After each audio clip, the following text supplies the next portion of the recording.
All right, away we go. It is the Nightcap, brought to you by Galactic Fried Chicken, right here on BearcatJournal.com. Wednesday through Sunday, lunch and dinner. Get yourself down to Galactic Fried Chicken. Tell them to pump it up, save yourself 15%, or visit www.galacticfriedchicken.com. Download the app. From that app, Android, iPhone, everything Galactic, you can get them delivered right to your front door, pretty much anywhere inside the 275 loop. So make sure you support one of the great local businesses that supports Bearcat Journal and get out to see our good friends at Galactic Fried Chicken. All right, Aaron, it is go time, and a couple topics to get to today. Might not be one of our longer shows, but first, Derek Nicholson, the linebacker coach that one of the linebacker coaches that came with Scott Satterfield to Cincinnati, has left already. Coach, we hardly knew ye. Look,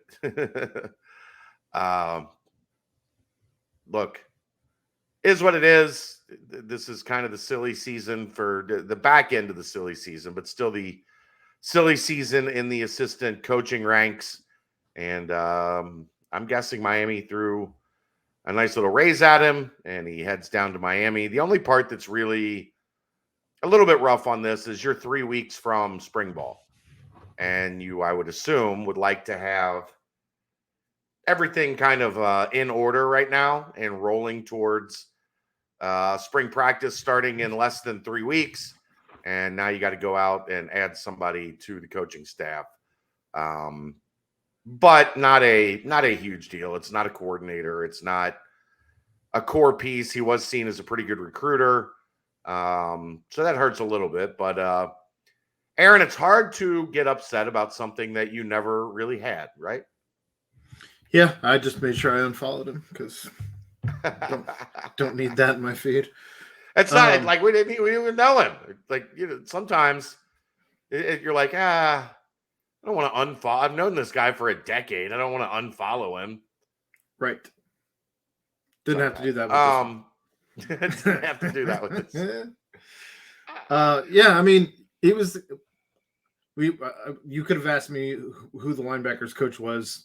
I knew upon him signing, but I forgot about his name already. There was, been enough guys built any relationships, right? There's enough new coaches and new staff that I haven't memorized everybody. I don't know everybody on the roster, if I'm being honest. Like, right?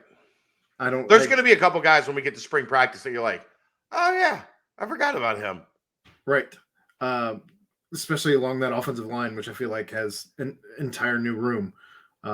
So wide receiver. That's another one. Jesus. Can you guys wear name tags? Any chance we can get name tags for the first couple weeks? But yeah, no, I mean, this doesn't move the needle for me really one way or the other, largely because I didn't look too much into what he did at Louisville, and I hadn't done my deep dive in. But like you said, just having the stability, any coach that Satterfield brought with him, obviously he has that relationship with, especially on defense where that was his strongest suit. And obviously, you lose a linebackers coach, maybe you're taking a little bit hit there, but we'll see what we end up getting in return and go from there, I suppose. Tomorrow is a monumental day in UC athletics history, Aaron. It's the final trip to Greenville. Yeah, it is the final trip to Greenville for any team. Well, baseball. There's the spring teams. Yeah. Look, whatever, lacrosse, You're baseball. Right. Like there's still some that are going to have to suffer. Could even be women's basketball. I'm not sure. I haven't looked at their schedule. Yeah, I don't know when their last game in Greenville is. But in terms of the two primary UC sports, football and men's basketball that we largely cover, this is the final foray, and I can't say I'm going to miss it. I'm just being honest. Did you ever make the trip too? No. Nope. Look, some places most of this league. You can't miss it because you never. I'm going to not miss the way that UC has traditionally performed in that city. It's been a mystery. It's a grab bag, really. It's a wild card, right? You Yeah. never know, basketball or football, how they're going to perform in Greenville. Sometimes it's been painfully bad. There have been some good games. I mean, hell, even last year they needed a game-winning putback. Not that team was any good, but even some of Mick's best teams went in there and struggled. And it's a tough place to get in and out of. It's a place where there's very little to do during the day.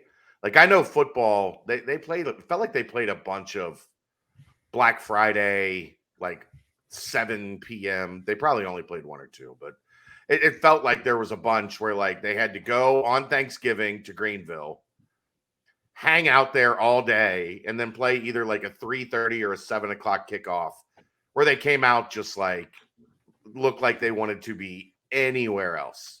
Yeah, I mean, And the basketball team's been the same way. Like you play a Wednesday night game in Greenville, they're there now.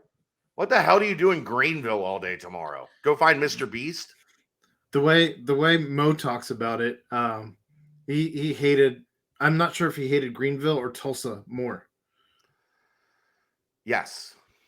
Both places, it felt like they always were on Black Friday. Like that felt like just like it was one or the other. Yeah. It never felt like they played at home. Like they always had these Black Friday games. It was never at home. No, it was always on the road in the worst possible places. Like I imagine, like there's no, if you're a team, there's no good Houston about wouldn't leaving. Houston wouldn't have been bad though. Tampa wouldn't have been bad. Orlando New Orleans, wouldn't have been bad. Orlando, Sure. Philly. Like, yeah, there's a bunch of places in this league that, like, if you had to go somewhere on Thanksgiving, you'd be like, nah, like we can. But it was always Greenville or Tulsa, the two absolute worst. Like you could barely throw a dart and land in a worse place that has a college, like a decently high level college program, BYU, and have to go there. I bet the food would be good, but you can't go to a bar. Yeah, well, I mean that's every day in Provo, right? Like that's my point. I mean, well, yeah, but I'm talking about Black Friday, like specifically. So you have to be there. Especially if you're Mo Egger going to cover, then you have to be there for Thanksgiving. Well, you can drink like the 3.2, right? Like you can get some 3.2 beer.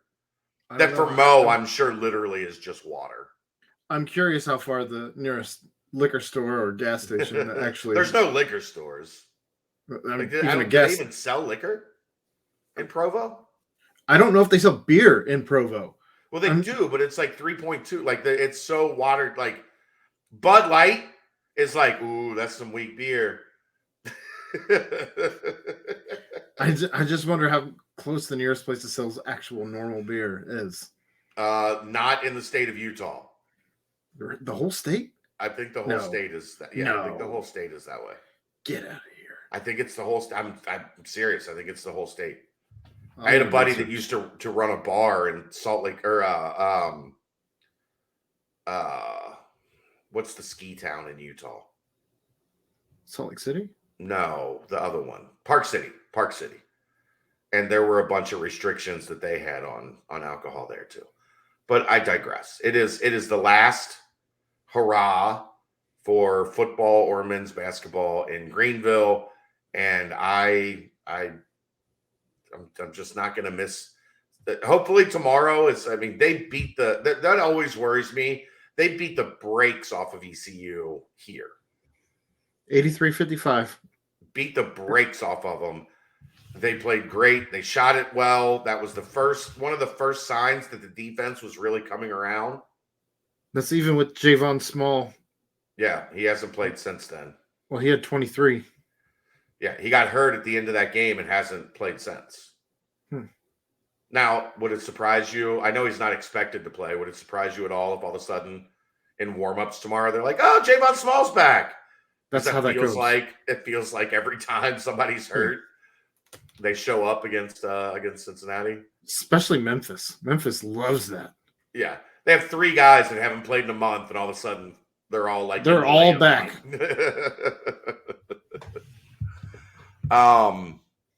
They're gonna have to. I mean, we don't have to do a lot of breakdown. Brent did a great job on the message board, providing that they do here. It's always tricky, Aaron, and obviously, all respects to ECU and that community. They lost their play-by-play guy, and they had their last game canceled because he had a heart attack the night before the game. Dang, that sucks. Yeah.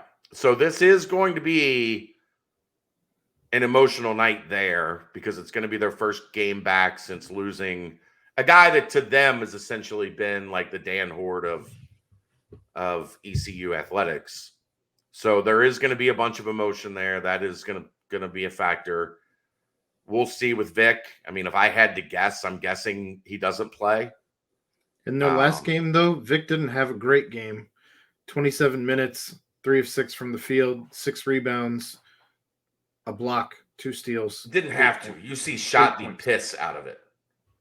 Well, and that's what I was getting to is, I mean, they out-rebounded them 46-29. UC ends up shooting almost 50%, going about 48%, 54 from 3, as they shot 14 of 26 from behind the arc.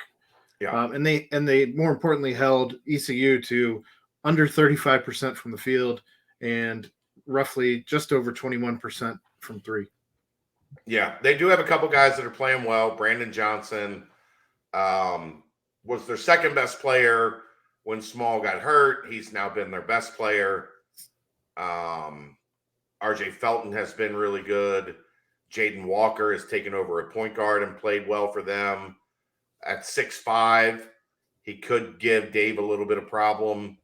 And then Ezra Asur has also been putting up some points over the past couple games. So they do have some guys you're going to have to keep an eye on. But I worry more than anything about just the emotion of that place is going to be, pretty emotional after losing their play-by-play guy. Sure. Especially that's, he's part of the travel party. That's a guy that talks to the kids all the time, is around the program. It's an emotional loss without question. So yeah, I'd agree. It's gonna be interesting to see how Cincinnati handles that. Can't come out. Bottom line, you just can't come out flat. Well, you come out and play your game, you're better than ECU. If you come out flat, you shoot 1 of 11 from 3 in the first half, and you let them hang around and get some confidence, then the emotion can be a factor as you go down the stretch. I feel like the only team coming up in their last run here that you can't say that about is maybe Memphis, maybe UCF. The thing you worry about, though, the thing I always worry about is when you just beat the hell out of a team like UC did the first time, you just have a little bit of concern of like, do they come out flat? Too much swag in your step? Just like you're not in that killer mindset. You're in that mindset of like, we're better than these guys. Like, well, that's the problem I don't see them having next year. No, but it's not next year. And I know. As I keep telling everybody, we'll talk about next year when this year is over. We're still not there yet, but we're getting awfully close to never having to talk about ECU and Tulsa ever again. That's going to wrap it up. We'll see you back here tomorrow night after the game, depending on how it goes. Maybe live, maybe not. I would guess live. We haven't done that in a while. Maybe a live nightcap tomorrow night. But we'll see you then. This is the Nightcap brought to you by Galactic Fried Chicken right here on BearcatJournal.com. See ya!